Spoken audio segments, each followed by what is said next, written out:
بسم اللہ الرحمن الرحیم۔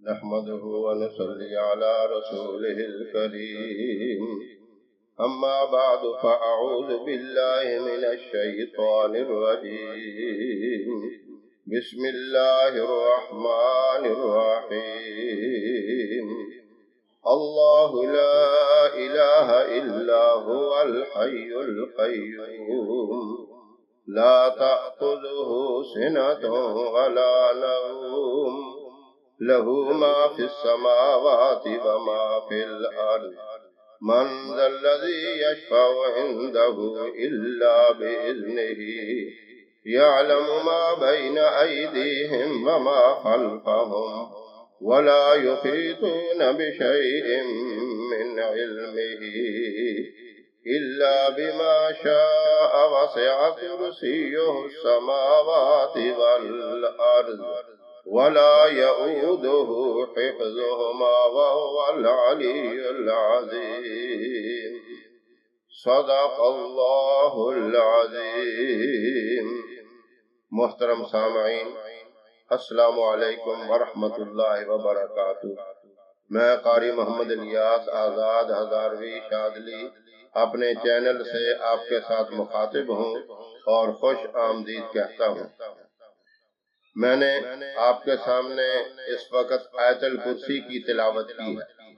قرآن کریم کی ایک بہت عظیم سورت ہے۔ قرآن پاک کا ایک ایک لفظ جو ہے بڑی عظمت اور بڑی شان کی حیثیت رکھتا ہے، لیکن آیت الکرسی کے بارے میں آپ صلی اللہ علیہ وسلم نے بھی ایک مرتبہ فرمایا کہ یہ ایسی آیت ہے کہ جو اس کو اپنے سینے میں محفوظ رکھے گا، اس کو صحیح تلفظ کے ساتھ یاد کر لے گا اور ہر نماز کے بعد ایک مرتبہ اس کو پڑھ لے گا تو انشاءاللہ اس کو جنت میں داخل ہونے کی کوئی رکاوٹ نہیں ہوگی۔ بس اس بندے کے درمیان صرف موت حائل ہونے کی دیر ہے، موت واقع ہوگی، اس کے مقدر میں جنت کا اللہ نے فیصلہ لکھ دیا۔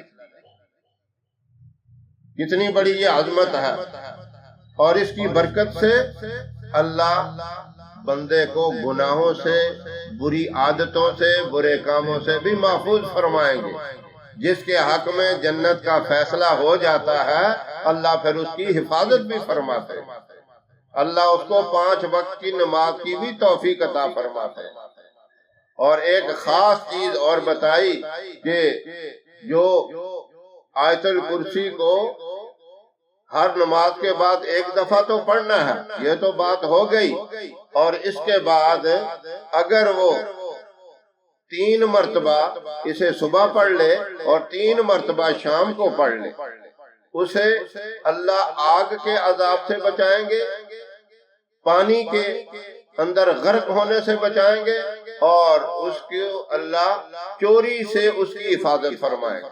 یعنی اس کے گھر میں کسی قسم کی چوری نہیں ہوگی، اس سفر میں نکلے گا تو اللہ رب العزت اس کے مال اور جان کی وہاں بھی حفاظت فرمائے گا۔ 3 مرتبہ اس کو صبح پڑھ لینا ہے اور 3 مرتبہ شام کو۔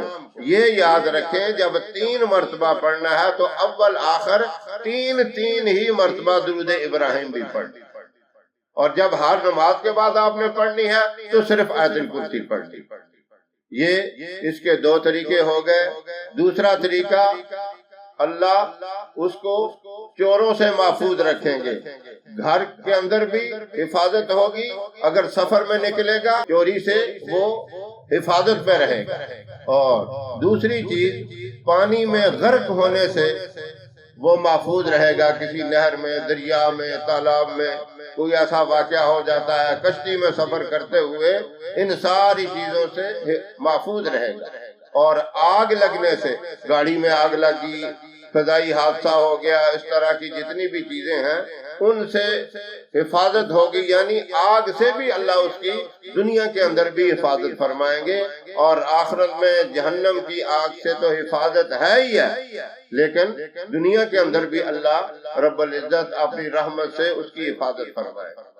اور تیسرا اس کا یہ عمل ہے کہ رات کو سوتے وقت اگر 3 مرتبہ پڑھ لی جائے تو اللہ رب العزت اس کے پورے گھر کی جان، مال، عزت، آبرو کی بھی حفاظت فرمائے. کوئی مشکل چیز نہیں ہے. قرآن پاک کے ایک ایک لفظ کے اوپر 10 نیکیاں ملتی ہیں، 10 گناہ معاف ہوتے ہیں، 10 درجات بلند ہو جاتے ہیں.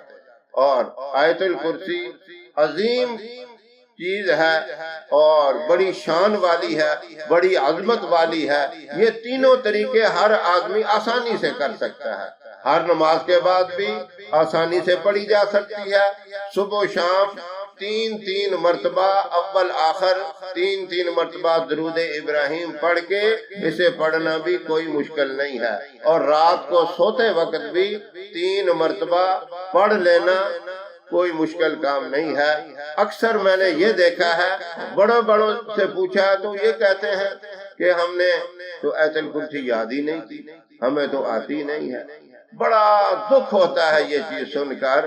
ایک مسلمان ہو کر قرآن پاک کی اتنی عظیم آیت جس کی حضور اکرم صلی اللہ علیہ وسلم بھی تعریف کریں، صحابہ کے پڑھنے کا معمول ہو، اولیاء کرام کا پڑھنے کا معمول ہو، اور اللہ کے نیک اور صالح بندے جو ہے اس کو اپنا خرز جاں بنا کر اس کے اوپر عمل کرتے ہوں، اور عام آدمی یہ کہہ دے کہ ہمیں تو پتہ ہی نہیں ہے، ہمیں تو یاد ہی نہیں ہے.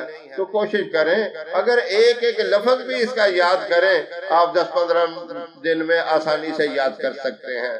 جن کو یاد نہیں ہے وہ کوشش کریں اس کو یاد کر لیں، اور جن کو یاد ہے وہ اس کے اوپر عمل کریں اور اس ترتیب سے پڑھا کریں. انشاءاللہ دنیا میں بھی فائدہ ہوگا، آخرت میں بھی فائدہ ہوگا. یہ دنیا کا بھی ایک عظیم قسم کا وظیفہ ہے، اس کو اپنا معمول اگر بنائیں. میری دعا ہے اللہ آپ سب کو اس پہ عمل کی توفیق عطا فرمائے، اور مجھے بھی اس پہ عمل کرنے کی توفیق عطا فرمائے. ہماری ویڈیو آپ کو پسند آئے اسے لائک کریں، اسے شیئر کریں، ہمارے چینل کو سبسکرائب کریں، اور ہمارے فیس بک پیج کو بھی لائک کریں. انشاءاللہ پھر ہم کسی نئے وظیفے یا نسخے کے ساتھ آپ کی خدمت میں حاضر ہوں گے. تب تک کے لیے اجازت دیں. السلام علیکم ورحمۃ اللہ وبرکاتہ.